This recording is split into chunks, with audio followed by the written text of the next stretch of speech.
I think that if you can actually couple these conservation efforts there, where you're able to feed bees and then you're also able to increase plant reproduction, then you're really looking at restoring those ecosystems to the former glory. And bees need flowers just as much as flowers need bees.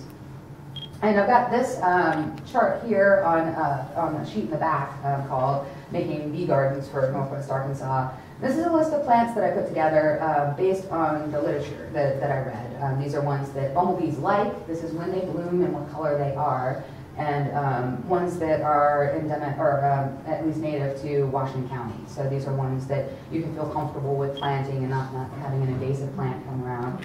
What's also kind of interesting is that very few of these are the ones that I actually ended up seeing bees on at any of the sites that I was at. And so I highly recommend them all, but I might revamp this list now that I've done an entire season worth of field work here in town.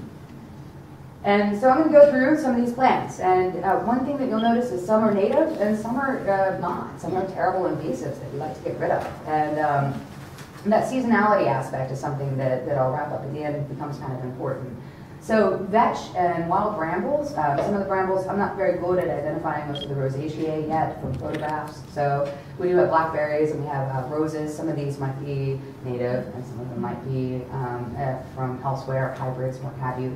But vetch is definitely one that's not from around here. This is common vetch, and it's considered to be invasive in a lot of areas.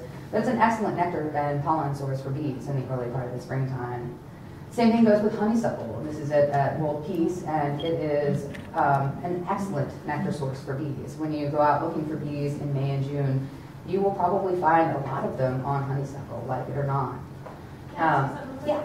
Are they on that because they don't have a better quality food source for them? That's all they've got because it's taken over, or because it is a good quality food source? It is indeed a good quality food source, but there isn't anything else either. And so, I mean, if we are going to rip out all of these invasives, then especially in this early part of the springtime, then we need to start thinking about what else we're going to put in their place, because that's a very crucial period when the weather's kind of spotty, and we need to make sure that when we're removing that food, that we actually give them some other food at the same time.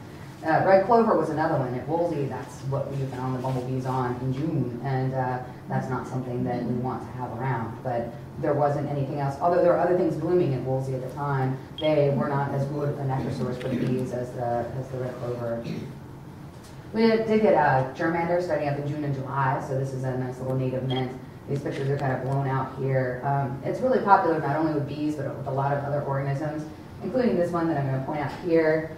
The little blue guy there, it's a mosquito. And I'm pointing this out mainly because not all mosquitoes are bad. Almost all mosquitoes are bad, but this guy is cool. It's a predatory mosquito. We call it the elephant mosquito or the tree hole mosquito.